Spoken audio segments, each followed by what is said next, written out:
दोस्तों, हरियाणा चुनाव के नतीजे सबके सामने हैं। नायब सिंह सैनी के 9 मंत्री अपनी सीट तक नहीं बचा पाए हैं। सिर्फ 2 मंत्रियों को ही चुनावी रण में जीत मिली है। प्रधानमंत्री नरेंद्र मोदी ने इस बार कई नए चेहरों पर दांव लगाया था, लेकिन उनमें से 50% उम्मीदवारों को करारी हार का सामना करना पड़ा है। क्या प्रधानमंत्री नरेंद्र मोदी का जादू अब नहीं चल रहा है? क्योंकि हरियाणा में इस बार वो ठीक से प्रचार करने भी नहीं गए थे। क्या आरएसएस ने पूरी तैयारी कर ली है कि प्रधानमंत्री नरेंद्र मोदी को उनकी कुर्सी से हटा दिया जाए? क्या आरएसएस अब इस बात पर विचार कर रहा है कि नरेंद्र मोदी की जगह किसी और को पीएम बनाया जाए? क्या अब नरेंद्र मोदी की पार्टी में उतनी हैसियत नहीं बाकी रह गई है जितने पावरफुल वो माने जाते थे? दोस्तों, एक एक खबर आपको बताऊंगा, अंत तक वीडियो में बने रहिए। स्वागत है आप सभी का देश नीति में, मैं असरार अहमद। दोस्तों, हरियाणा चुनाव के नतीजों ने जहां एक तरफ सबको चौंका दिया है, तो वहीं भाजपा के लिए बुरी खबर भी लेकर आया है। इस चुनाव में भाजपा के 9 मंत्री अपनी सीट तक नहीं बचा पाए हैं। विधानसभा अध्यक्ष ज्ञानचंद गुप्ता भी अपनी पंचकुला सीट हार गए। मंत्रियों के साथ साथ विधानसभा अध्यक्ष भी हारे हैं, जहां से कांग्रेस के चंद्रमोहन को जीत मिली है। सत्ता विरोधी लहर के बाद भी कांग्रेस को फायदा नहीं मिला है। यह कांग्रेस के लिए एक चिंता का विषय है। लेकिन सबसे बड़ा सवाल जो अब सामने आ रहा है वो ये कि पीएम मोदी ने जिन नए चेहरों पर दांव लगाया था, जिन नए उम्मीदवारों को मैदान में उतारा था, उनमें से 50% अपनी सीट हार चुके हैं और उनको करारी हार का सामना करना पड़ा है। तो अब सवाल वही है कि प्रधानमंत्री नरेंद्र मोदी ने जिन नए चेहरों पर दांव लगाया था, कि आखिर उनकी ये दुर्गति क्यों बनी है? सिर्फ 15 उम्मीदवार ही जीत पाए हैं और बाकी उम्मीदवारों को हार का सामना करना पड़ा है।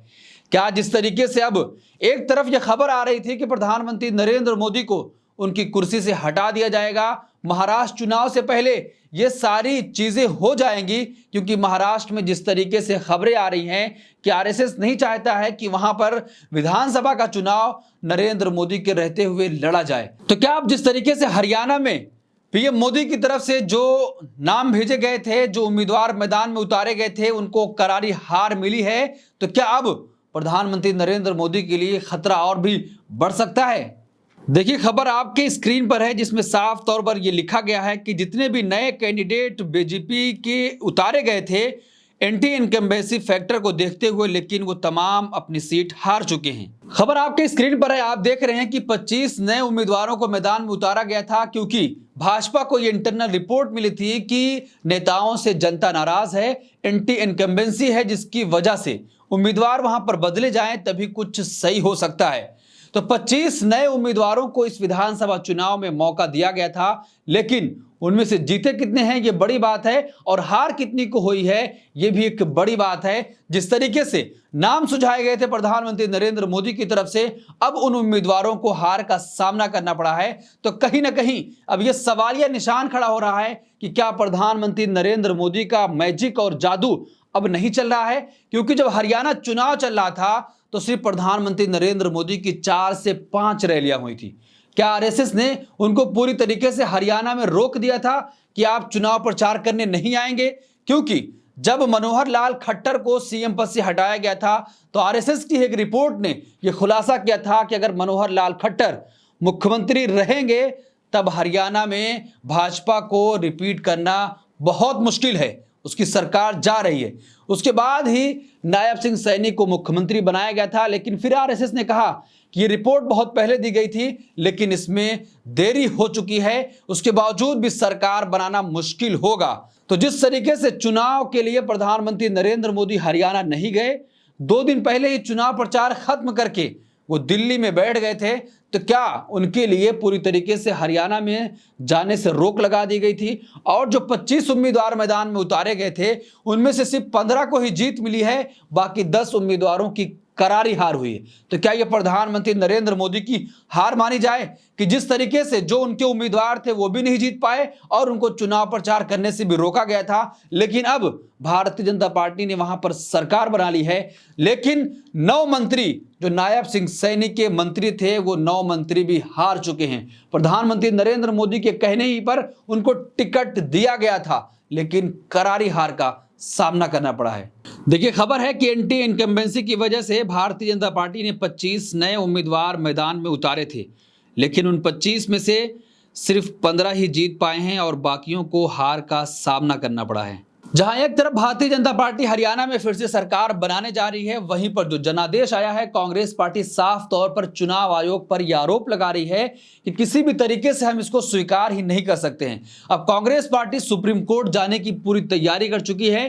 राहुल गांधी जो कांग्रेस के नेता हैं, उन्होंने साफ तौर पर यह कह दिया है कि ये अस्वीकार परिणाम जो आया है, किसी भी सूरत में हम इसको स्वीकार नहीं कर सकते हैं। हम इसकी समीक्षा कर रहे हैं, चुनाव आयोग के पास भी जाएंगे और कोर्ट तक भी जाने का मामला सामने आ रहा है।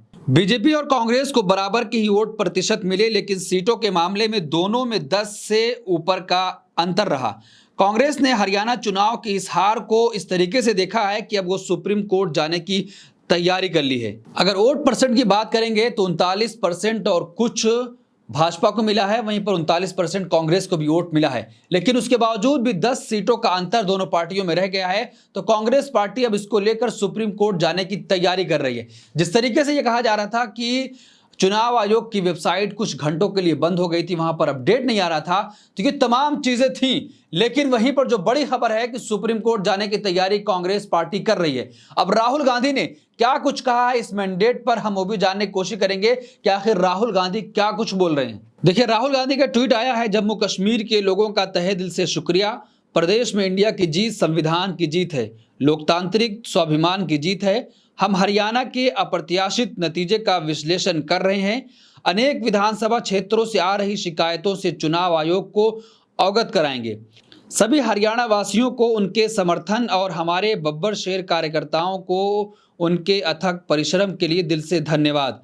हक का, सामाजिक और आर्थिक न्याय का, सच्चाई का ये संघर्ष जारी रखेंगे, आपकी आवाज बुलंद करते रहेंगे। तो राहुल गांधी ने भी साफ तौर पर यह कह दिया है कि कई विधानसभा क्षेत्रों से जो शिकायतें आई हैं, हम उसको लेकर चुनाव आयोग के पास जाएंगे और उसके बाद जो आगे की रणनीति है, हम उस पर भी चर्चा कर रहे हैं कि आखिर किस तरीके से जो बात कही जा रही है कि कांग्रेस पार्टी सुप्रीम कोर्ट जाएगी इस मामले को लेकर, तो उस पर भी राहुल गांधी कह रहे हैं कि बैठक हो रही है, हम तमाम चीजों को देख रहे हैं, उस पर विश्लेषण किया जा रहा है, उसके बाद समीक्षा हो रही है, फिर उसके बाद हम आगे की रणनीति तय करेंगे। तो दोस्तों, जिस तरीके से हरियाणा का चुनावी नतीजा आया, सब देखकर चौंके रह गए, क्योंकि जितने भी एग्जिट पोल आए थे, तमाम में कांग्रेस पार्टी को बहुमत मिलता हुआ दिखाई दे रहा था। लेकिन जिस तरीके से सुबह 2 घंटे के बाद नतीजे बदले, उससे तमाम लोगों को चौंका दिया। लेकिन जो बड़ी खबर थी कि नायब सिंह सैनी के 10 मंत्रियों में से 9 मंत्री करारी हार का सामना कर चुके हैं। 9 मंत्रियों को बुरी तरीके से हार का सामना करना पड़ा है। यहां तक कि जो विधानसभा के स्पीकर थे, उनको भी हार का सामना करना पड़ा है। तो आप अंदाजा लगाइए कि किस तरीके से जब हरियाणा में तमाम लोग भारतीय जनता पार्टी से नाराज थे, फिर भी सरकार बनी है, तो कहीं ना कहीं अब यह सवाल खड़ा हो रहा है। और जो बड़ा सवाल है कि प्रधानमंत्री नरेंद्र मोदी जिस तरीके से चुनाव के दौरान गायब रहे, उनकी रैलियां उतनी नहीं हो पाई जितनी रैलियां वो किसी भी राज्य के चुनाव के लिए करते थे। और उसके बाद जो नए उम्मीदवारों को उन्होंने मौका दिया था, उनमें से अक्सर की हार हुई है।